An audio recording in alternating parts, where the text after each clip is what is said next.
चालू होती, बाहेर बसून उपिड्या काढायचो सर त्यावेळेस आम्ही प्रत्येक अंबाजोगाई. म्हणजे मला गर्वाने सांगावंसं वाटतं की अंबाजोगाईचा एकही दवाखाना बंद नव्हता. म्हणजे पुण्या मुंबईचे बऱ्याच ठिकाणी बघितले मी दवाखाने बंद होते, परंतु अंबाजोगाईचे एवढे समर्पित वृत्तीनं काम करणारी वैद्यकीय क्षेत्रातील मंडळी एक दिवस कुणी दवाखाना बंद केला नाही. सगळ्यांनी उपिड्या काय काय काय प्रिकॉशन घ्यायच्या ते घेतल्या, लांबून बघितले, जवळून बघितले, पण बघितले. आणि म्हणून मला या सहकार्याचा तेवढाच आदर वाटतो सर, गौरव वाटतो. आणि आज या सत्कार समारंभामध्ये आता माझा सत्कार आहे. सिफा book of records, world records मध्ये माझ्या नावाची नोंद झाली. ऍक्च्युअली गेल्या 2 वर्षापूर्वी मी सांस्कृतिक समितीचा अध्यक्ष म्हणूनच पदभार घेतला होता इंडियन मेडिकल असोसिएशनचा. त्यावेळेस या निमित्तानं सांस्कृतिक समितीचा अध्यक्ष म्हणून महाराष्ट्रभर मला माझं बोलणं बऱ्याच जणांना आवडतं आणि त्याच्यामुळे मला व्याख्यानासाठी म्हणून व्याख्याता म्हणून बरेच ब्रँचेस बोलवायचे सर महाराष्ट्रामधून. त्यापैकीच कोल्हापूर एक ब्रँच होती. त्या कोल्हापूर ब्रँचनं मला तिथं त्यांच्या इंडियन मेडिकल असोसिएशनच्या शाखेच्या उद्घाटनासाठी बोलावलं आणि तिथं मग ते एक सांस्कृतिक कार्यक्रम त्यांनी घेतला. त्याच्यात मी गाणं म्हणलं. मग त्यांना कळलं की आपले जे काही हे अध्यक्ष आहेत ते गाणं सुद्धा छान म्हणतात.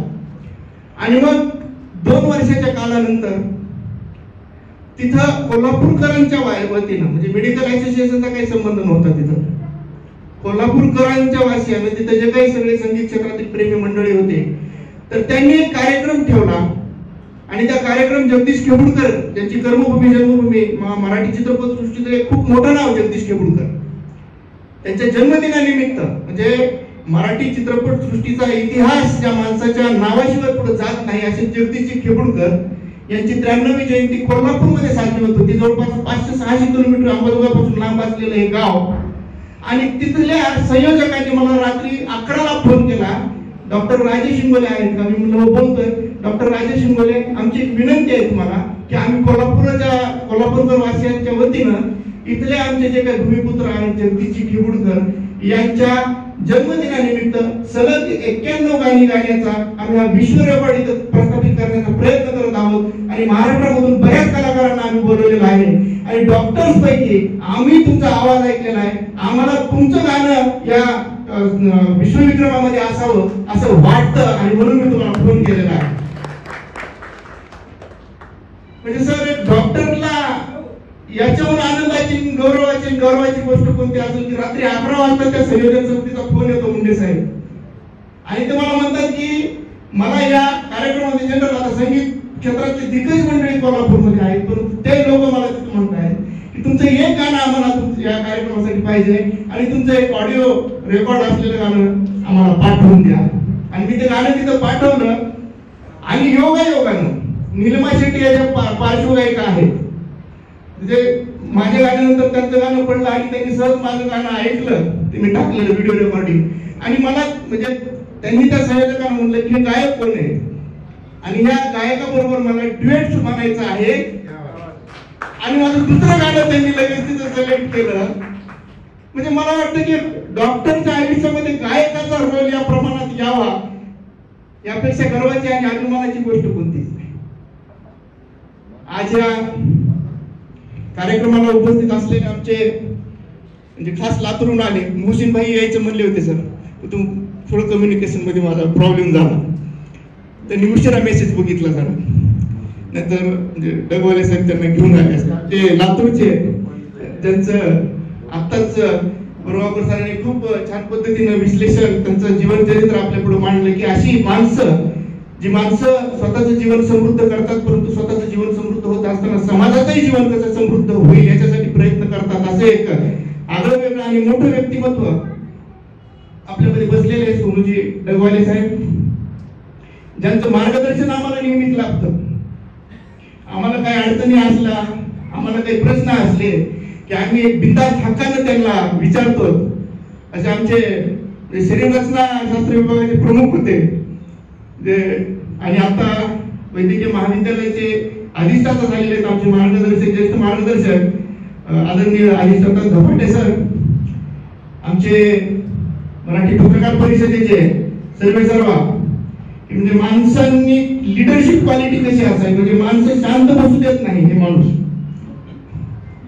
हा माणसं शांत बसूच देत नाही, म्हणजे सतत चालना देऊन काही ना काहीतरी करायचं, हे करू ते करू, म्हणजे स्वस्थ बसलेला माणूस त्याला चालना देणार हे व्यक्तिमत्व आमचे सर्वेसर्वा मराठी पत्रकार परिषदेचे आदरणीय दत्ताजी आंबेडकर साहेब आमचे. आत्ताच त्यांनी सांगितलं की म्हणजे मी त्यांचा शिष्य कसा झालो मलाही कळलं नाही, म्हणजे एखाद्या माणसाच्या प्रेमात पडावं, आकंठ बुडावं ते कळूही नाही आणि ते कळलंच नाही सर आजपर्यंत. म्हणजे कशी नाळ जुळली, कशी फ्रिक्वेन्सी जुळली, कसा माणूस बरोबर आला, कसे विचार जुळले आणि कसं प्रेम झालं. आणि हे म्हणजे खरंच सर्वांवर प्रेम करणार माणूस, म्हणजे मला जवळपास 1 महिना झाला आता हा पुरस्कार भेटून, आणि 1 महिन्यानंतर त्या माणसाने मला 15 दिवस आधी सांगितलं होतं सर असा पुरस्कार घ्यायचा. मी म्हणलं एखादा छोटा वगैरे घेतील पुरस्कार असा, परंतु ज्या प्रमाणात आणि ज्या पद्धतीने सर घेतला मला आंबेडकर साहेबांचा आणि आमचे आदरणीय गुरु तालमार्तन प्रकाशजी बोरगावकर यांचं म्हणजे खरंच कौतुक वाटतं सर, की एखाद्या माणसाला उभारी कशी द्यावी, चालना कशी द्यावी. तुमच्यासाठी मला एक ओळ आठवते सर, दोघांसाठी स्पेशल. कबुतराच्या पिलाला गरुडाचे पंख तर लावता येतील, कबुतराच्या पिलाला गरुडाचे पंख तर लावता येतील, परंतु गगनभरारीचं वेळ हे मात्र रक्तातच असावं लागतं, कारण आकाशाची ओढी कधी दत्तक घेता येत नाही. त्या दोघांसाठी एक जोरदार टाळ्या होऊन माणसं समृद्ध कशी करावी, माणसांना जीवनामध्ये पुढे कसं आणावं, चालना कशी द्यावी, त्यांच्यातलं कार्यकर्तृत्वाचा गौरव कसा करावा हे मला वाटतं आमच्या बोरगावकर सरकडून आणि आंबेडकर सरकडून शिकण्यासारखी गोष्ट आहे. आज या कार्यक्रमामध्ये उपस्थित असणाऱ्या तिथं प्रत्येकाचं मी नाव घेऊ शकतो. आमचे आर पटेल आहेत, जयंत सर आहेत, चामनर साहेब आहेत, आमचे नाना आहेत, जोशी साहेब आहेत, लाटकर साहेब आहेत, आमचे वहिनी साहेब आहेत, तिथं अभय जोशी, म्हणजे श्रीधर देशपांडे, आमचे श्रीकांत जोशी, योगेश मुळे, माझे इथं बसलेले उद्धव शिंदे, लक्ष्मण लाड, लक्ष्मण नाना जोगदंड, म्हणजे प्रत्येक जुबेरभाई लाड सर, डेरमासे सर, पेस्टे साहेब, म्हणजे प्रत्येक माणसाचं मी इथं नाव घेऊ शकतो, एवढी प्रेम करणारी माणसं. ज्ञानदेव आणि तुकारामांचा तोच माझा वंश आहे, ज्ञानदेव आणि तुकाराम महाराजांचा तोच माझा वंश आहे. आमच्याही अंगामध्ये ईश्वराचा अंश आहे. ही ईश्वराचा अंश असलेली माणसं माझ्या स्वागतासाठी बनली. ही माणसं येणं भाग्याची गोष्ट आहे. ईश्वर म्हणजे एखाद्या माणसाच्या आयुष्यामध्ये माणसं येणं, एखादं बीज लावता येतं, त्या बीजाला हजारो दाणे येतात. एखादं बीज पेरलं तर त्याला हजारो दाणे येतात. तसंच एखादं प्रेमाचा शब्द पेरला तर हजारो प्रेमाचे शब्द तुमच्याकडे येतात. आणि ही प्रेमाची माणसं हजारो प्रेमाचे शब्द माझ्याकडे फेकण्यासाठी, माझ्याकडे ठेवण्यासाठी इथं आलेले आहेत. या गोष्टीचं मला कौतुक वाटतं. ज्याची बाग फुलून आली त्याने 2 फुले द्यावी, ज्याची बाग फुलून आली त्याने 2 फुले द्यावी, ज्याच्या अंगणे ढग झुकले त्यांनी ओंजळभर पाणी द्यावी, त्यांनी ओंजळभर पाणी द्यावं. ज्याच्या आता मला खरंच भरून येतंय असं की ज्याचा सूर जुळून आला, ज्याचा सूर जुळून आला त्याने 2 गाणी द्यावी. आणि ज्याची आभाळ एवढी उंची आहे, ज्याची आभाळ एवढी उंची आहे त्याने झुकली थोडी खाली व्हावे. हे झुकून आलेली माणसं आहेत आभाळ एवढी उंची असलेली माझ्यासाठी. मला या गोष्टीचा खूप आनंद वाटतो. एखाद्या माणसावर, एका नगरीने, एका शहरानं प्रेम किती करावं. डॉक्टर असलेला आहे माणूस, म्हणजे 12वी पर्यंत ज्यांनी मला पाहिलं त्यांना कधीच वाटलं नाही की मी MBBS होईल. MBBS ला ज्यांनी मला बघितलं त्यांना कधीच वाटलं नाही की हा माणूस PG करेल. PG केल्यानंतर ज्यावेळेस त्यांनी माणसाने बघितलं त्याला कधीच वाटलं नाही माझी प्रॅक्टिस एवढी चलल. म्हणजे व्हेरी अनप्रिडिक्टेबल पर्सन, खूप अनप्रिडिक्टेबल पर्सन. आणि माझ्या जीवनामध्ये कसं झालं, कसं घडलं, तरी तुमच्यासारखी सोन्याची माणसं मला पावला पावलावर भेटली. ज्या माणसांनी मला सांगितलं की तुझी वाटचाल योग्य दिशेने चालू आहे, तू मार्गक्रमण करत राहा, मी तुमच्या सोबत आहे, आम्ही तुमच्या सोबत आहे. आणि म्हणून मला आज शिपापुका रेकॉर्ड मध्ये मी जे आलो, आमचे आदरणीय बोरगावकर सरांनी 3 वर्ष आधी सांगितलं होतं आशिकीचं गाणं ऐकत असताना आमच्या लक्ष्मण नाना सांगितलं होतं, सर मी कुमार शानूच्या कार्यक्रमामध्ये तबला वाजवलेला आहे, तुमचा आवाज ऐकला मला कुमार शानूची आठवण झाली. ही प्रेरणा देणारी माणसं माझ्याजवळ होती आणि म्हणून त्या प्रेरणा देणाऱ्या माणसांमुळे मी इथपर्यंत पोहोचलेलो आहे. म्हणून मला सर्व अंबाजोगाईकरांचं खरंच कौतुक वाटतं की माझ्यासारखा क्षुल्लक माणूस त्या माणसाला काय दिलं नाही या नगरीनं. अंबाजोगाईचं वैशिष्ट्य असं आहे सर, सांस्कृतिक भूमी, शैक्षणिक भूमी म्हणतो. मुकुंद राजाच्या इथं मराठीचे आद्य कवी आहेत, इथं दासोपंताची पासोडी इथं आहे, स्वामी रामानंद तीर्थांच्या पुनीत वर्षानं पुनीत झालेली ही भूमी आहे. आणि या भूमीनं मला काय दिलं तर मला इतकं भरभरून दिलं या अंबाजोगाई शहरानं. मला इथं डॉक्टर केलं, मला इथं नगरसेवक केलं, मला सभापती केलं, मला सामाजिक कार्यात पुढे आणलं, मला सांस्कृतिक कार्यात पुढे आणलं, मला माझ्या प्रॅक्टिस मध्ये पुढे आणलं. हे देणं मला माझ्या अंबाजोगाईकरांनी दिलं. आणि म्हणून मला आजही गर्वानं मला वाटतं की अंबाजोगाई माझी जन्मभूमी, अंबाजोगाई माझी कर्मभूमी आहे. आणि या मातीमध्ये ज्या बीजामध्ये अंकुर होऊन त्याचा ऊर फुटून बाहेर येण्याची क्षमता आहे, त्या प्रत्येक बीजाला समानतेची संधी देणारी अंबाजोगाईची माती आहे. या मातीनं कधीच जातपात पाहिली नाही, या मातीनं कधीच धर्म पाहिला नाही, या मातीनं कधीच माणूस कसा आहे पाहिला नाही. पण त्या माणसामध्ये कर्म आहे, तो माणूस कर्मानं पुढे जाऊ शकतो. तर त्या माणसाला ताकद देण्याचं काम ही अंबाजोगाईची माती करते. आणि मला त्याच्यामुळे अभिमान वाटतो. मी कुठेही गेलो तरी सांगतो, मला अंबाजोगाईच्या बाहेर 2-3 दिवस गेलं तरी मला असं करमत नाही की काहीतरी चुकल्यासारखं वाटतं. मला आमची पत्नी सारखी म्हणत असते, तुम्ही अंबाजोगाई का सोडत नाही. मला अंबाजोगाई सोडत, मुंबईला तरी गेलो सर मी, मला 1-2-3 दिवसाच्या वर नको वाटतं. अंबाजोगाईची आठवण यायला चालू होती. त्याचे एवढी माझी अंबाजोगाईची नाळ जुळलेली आहे. पत्नीवरून प्रसंग आठवला,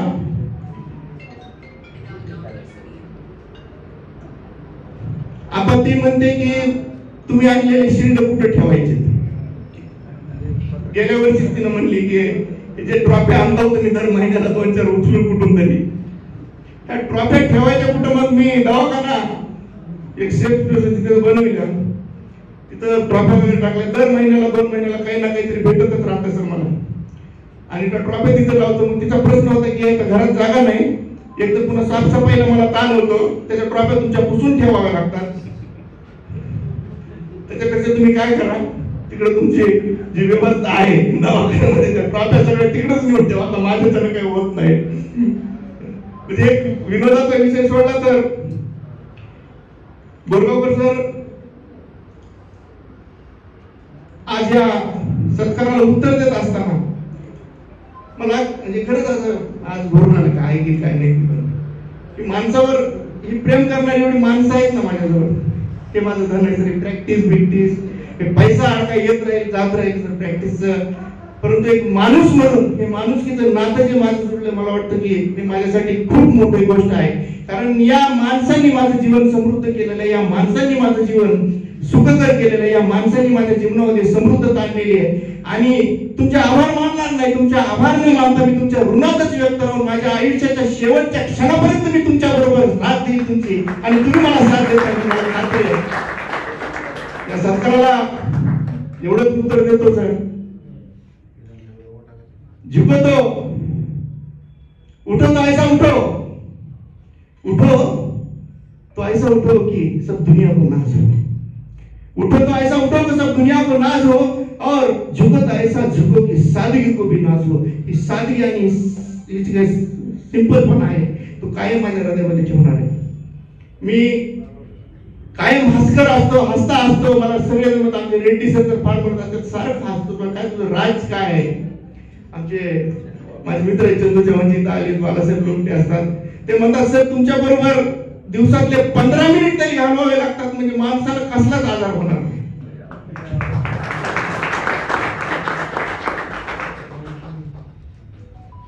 एक माणसाच्या हृदयातूनच काय येतं की काय की सर मला एक हसत राहतो, हसवत राहतो, प्रसन्न करत राहतो, सगळ्याशी बोलत राहतो. बोलका म्हणून मला म्हणतात लोक खूप बोलतात सर, खूप हसतात सर. हसणं गरजेचं आहे. सगळ्यात शेवटी एवढं म्हणाल जिथे साहेब तुमचं खूप सुंदर सूत्रसंचलन व्हायलेलं आहे. आमचे मित्र नागेशजी अवताडे वजन कमी कसं करायचं त्यांच्याकडून आपण शिकून घेऊ शकता. आमचे तायर भाई, अशोकजी दळवे, सगळे सगळे माझे मित्र इथं जमलेले, माझा स्टाफ इथं आलेला आहे. बोलत असताना मी शेवटचा एक शेर म्हणतो सर तुमच्यासाठी. बिंदास मुस्कुराओ, बिंदास मुस्कुराओ, जिंदगी में टेंशन किसको कम है. बिंदास मुस्कुराओ, जिंदगी में टेंशन किसको कम है. हार या जीत ये केवल मन का अपने भ्रम है, क्योंकि जिंदगी का नाम कभी खुशी और कभी गम है. यही खुशी, खुशी की क्या बिसात है और गम की क्या बिसात है जो टिक पाएगा हमारे साथ.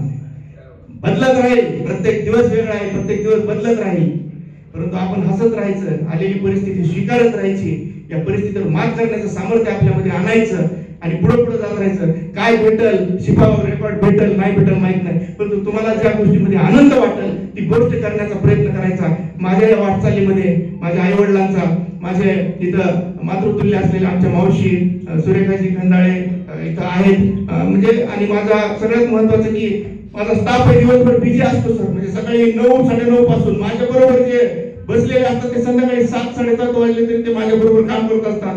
सगळ्यांचं मी कौतुक करतो, कारण माझ्या वाटचालीमध्ये 100% त्यांचा कुठं ना कुठं तरी वाटा आहे, त्यांचं सुद्धा मी ऋण व्यक्त करतो. आमचे अनिल पिंपळे आलेले आहेत, गोविंद गायकवाड, मयूर गायकवाड, आमचे सगळे स्टाफ आहेत, वाजत भाई सचिन आलेला आहे, धम्मा शिताप आलेले आहेत, सगळ्यांचं मी इथं कौतुक करतो. संजयजी जोगदंड आहेत आमचे, संजयजी जोगदंड या माणसामुळं मला स्पेशल सांगायचं. करोना काळामध्ये संजयजी जोगदंड जे आहेत यांनी करोना काळामध्ये, मी ज्यावेळेस इंडियन मेडिकल असोसिएशनच्या वतीने आमचे रेड्डी सर असतील, आमचे सगळे इथं जे काही बसलेले आहेत, सगळ्यांनी आम्ही एक निर्णय घेतला होता की लोखंडी सावरगावच्या रुग्णालयाला आम्ही मोफत सेवा देऊ 1 ते 1.5 महिना.